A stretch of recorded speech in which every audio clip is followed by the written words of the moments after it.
us looking good. Look at us looking good here. All right, I'm here at Chrome Supply Warehouse, where we're here with Brett Akey in front of his little Chrome, the model trucks. How are we doing today, Brett? Good, doing good. Good. How's the Chrome shop going? It's looking pretty good in here. I like it. Yeah, thanks. It's going well, really well. Everything we wanted to accomplish as far as catering to the drivers and the trucking community as a whole is it's coming exactly the way we wanted it to, and we pride ourselves on drivers first, and we do that daily with consistency, and we do it well.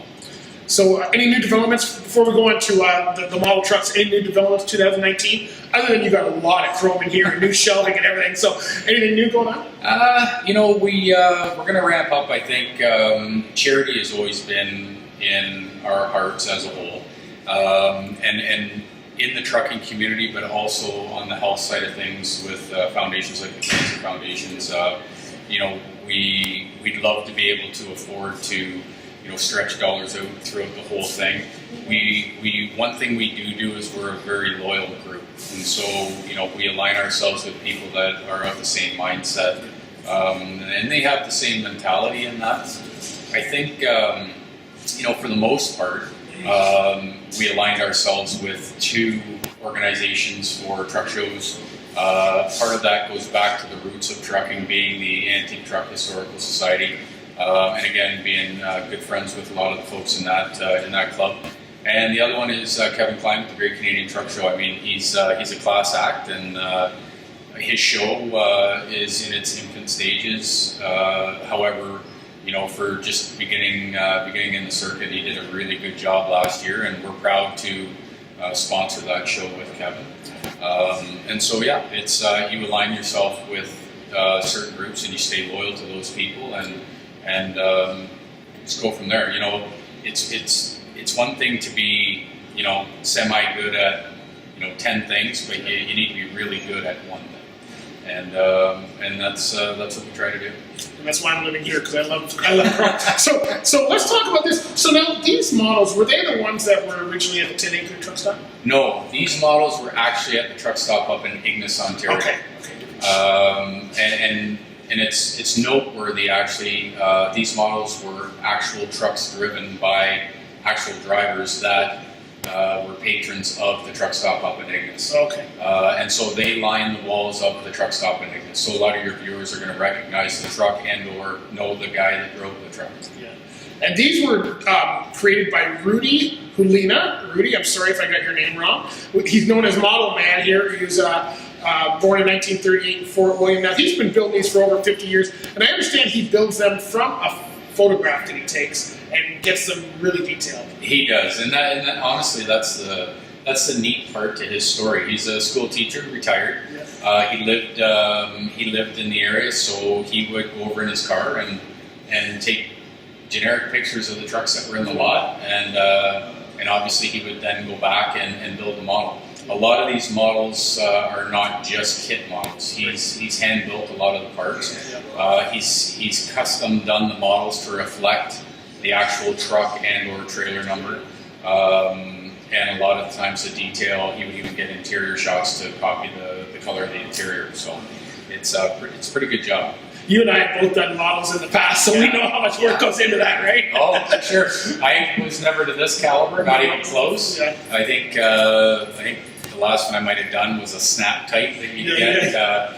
Not a lot of painting, just lick the graphics and stick them on. But no, it's there's a lot of man hours in here, and we had about 3 weeks ago we had an elderly gentleman stop in that is a model builder locally here. And he had heard about the models and just wanted to see them. And the benefit for me from talking with him was I got to understand just how many hours goes into one of these models. And this guy knew he knew the manufacturer of the part of the model. Like, he is well versed and he's been doing it for 28 years. And so talking with him, I got a really good feel of how long it takes to actually build one of these to this caliber.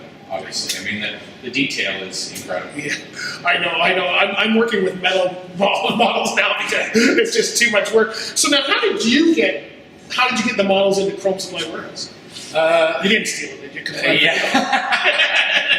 No, I didn't steal them, at least not that I'd admit. Yeah. But they came to us from a friend of ours, Stan Morrow. Yeah. Stan was the owner of Choice Reaper Systems. Right. And Stan would take the odd load out west of his own. Right. And he would always stop in Ignis to eat, go into the restaurant. These lined the walls, and one day Stan had gone in, assuming that the truck stop owned them, and had asked the waitress, all right, could I speak to the owner? Is he interested in selling the models? And then through that conversation, he realized it was Rudy who built the models and actually had them on display there. Yeah. So long story short, he got a hold of Rudy and spoke with them. And it's funny to hear Stan tell the story because Rudy gets a phone call and it's some guy he doesn't even know and wants to know if he's interested in selling the model. And Rudy said, well, this is how much they are. I'm sure you don't want it. And Stan said, no, you're right. I don't want it. I want all of them. So anyways, it's a great story to hear from Stan, but that's how they were acquired. And then for us, Stan is good friends of ours, and he's, he saw the space in here one day, and he said to me, your customer base and the guys that are coming in, that's really what these are all about. And to sit in my house on a wall somewhere is not doing them justice. And when you think about showcasing them here, and I jumped all over it, obviously. It was a great thing for me, and it's a great thing for the guys. They're a real conversation piece. And Rudy was very smart because we've all built models that have fallen apart or had to be dusted or whichever way you want to call it. And he encased them all in their own little case, and that's a whole work in itself, right? It is, yeah. And he also builds the cases. He has the plexiglass and the wood, but he's done everything start to finish. And he's affixed them. A lot of them are very intricate in detail, like the flatbed with the logs. The chains that are actually on it, and again, there's age to these models. So that being said, for the glue and the workmanship and to still be intact is just a testament to his craft, right? I wish I had done the cases because I know my models fell apart.